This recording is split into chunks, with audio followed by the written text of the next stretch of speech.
Hi, this is Nancy at Crohn's Intuition, and I wanted to talk about rituals today and how important they are for our practice, and not just our practice, but our life.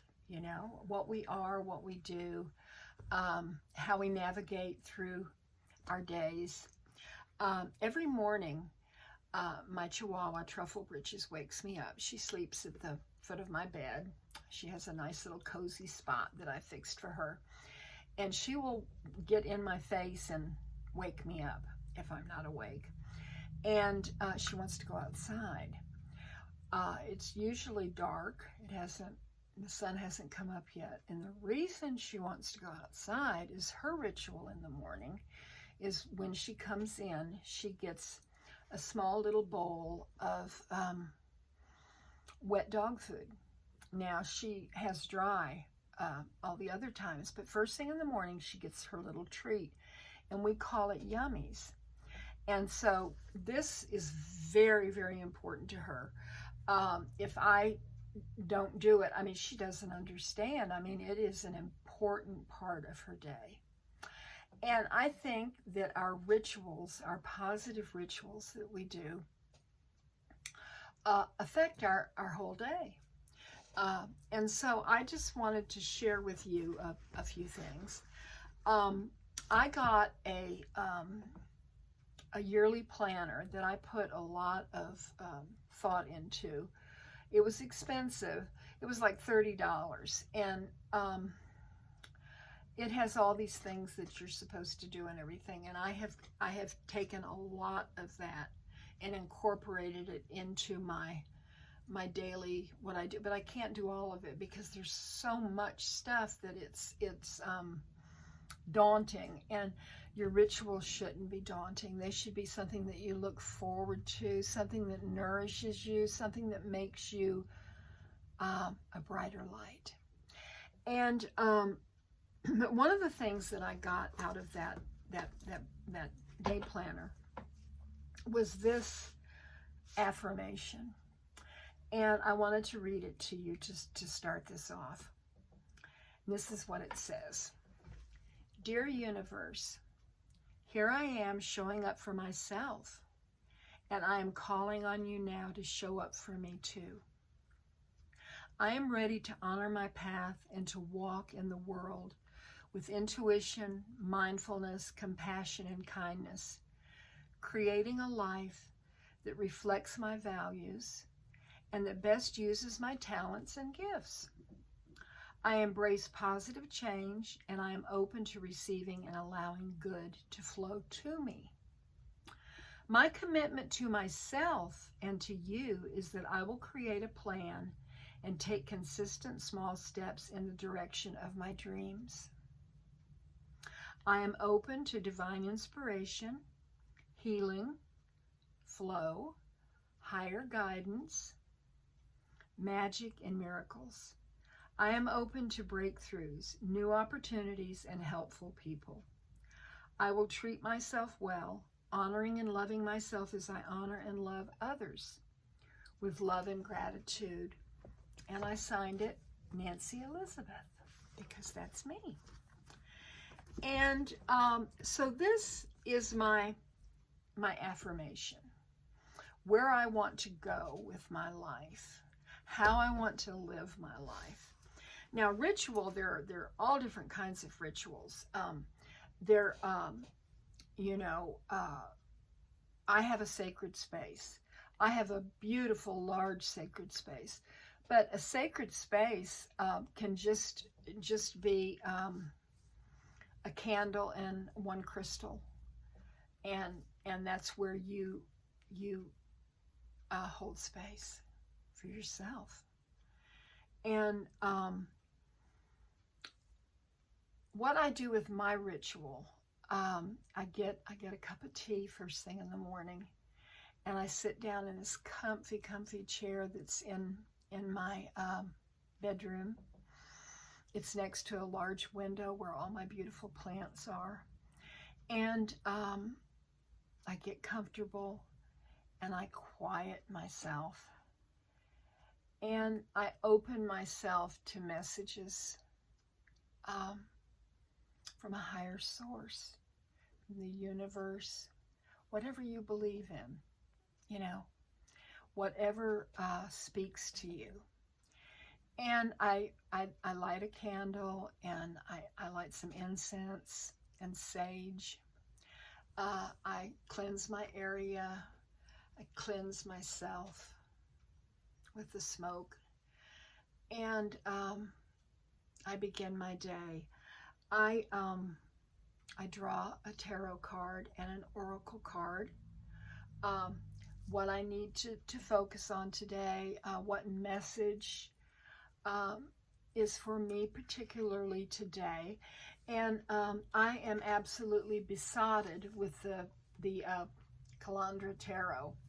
And so I have been using it. Look at the backs. Isn't that beautiful? But today I drew the Six of Pentacles. And this is a card of giving. It's also a card of receiving. And, you know, we want to be generous, but it doesn't have to be money. It can be our time. It can be our prayers, holding space for someone, caring about someone, giving, but we don't want to give until we are needy. And I'm not talking about financial. I'm talking about spiritually needy or exhausted. We want to build ourselves up so that we can be the light and the love for those around us. And I think that's very, very important. So the card that I draw, I keep it where I can look at it and kind of reflect on it during the day. Another thing that I do is I try to read some inspirational material. Now, I became aware, you know, it's interesting because, you know, this Dear Universe affirmation, you know, I'm looking for things to come my way that will help me. And there is someone in our community, his name is Magus, and I have subscribed to his channel, and he is a Zoroastrian. I'm mispronouncing that. But anyway, he wrote a book that's called Asha. And I got it on Amazon. It was under $4. And it has got the most beautiful affirmations in it. Now, there are some people that are triggered by the word God or the word Christ because of their experience maybe growing up in the church, and it was not what they wanted, you know, or what they felt. They felt oppressed or something. So I realized that. So when I see something, you know, like in any kind of devotional book, you know, Christ is Christ consciousness. God is spirit. It's a higher power. It's whoever your higher power is. But to Magus, it is Asha. And this is a beautiful book. I wanted to just read you one page from it, okay? I look inward to the God mind, and I see truth and experience soundness of mind. Thoughts make your world. Beliefs make your thoughts. Reason makes your beliefs. Mind reasons, mind is the reason. Know this, then illusion goes away. Belief in only good. It is this complete trust that brings out in manifestations now, real as they already are by means of reason. And what I do is I take a page a day and I read it, and then I meditate on it. I think about it and what it means to me, how I can apply it to my life. And I have found it very, very inspirational. Magus has a wonderful channel. He's a beautiful, beautiful man. Another book that I use is the Illuminated Prayer. It's the 5 times prayer of the Sufis. And what I opened to this morning, this is what it looks like. It's the Dawn Prayer. It's called F-A-J-R, Fajar, I don't know. Dawn prayer comes in the sacred hour before sunrise, when a thread of light appears on the horizon. The angelic dimension moves into intimate contact with the ordinary world now, and anyone alert senses a remarkably sweet silence in the airwaves. Breezes stir, birds wake into song, and pilgrims arise. Keeping this prayer loosens the earth torpor that lies heavily upon us at this hour. Earth is the realm of attachments to form. Our own bodies, our possessions, our blood ties and lusts. Earth energies are born at the base of the spine. If they remain there, we stay fascinated with the things of the world, fearful of change and loss. Fajar releases these grasping earth obsessions into a flowing generosity of dawn.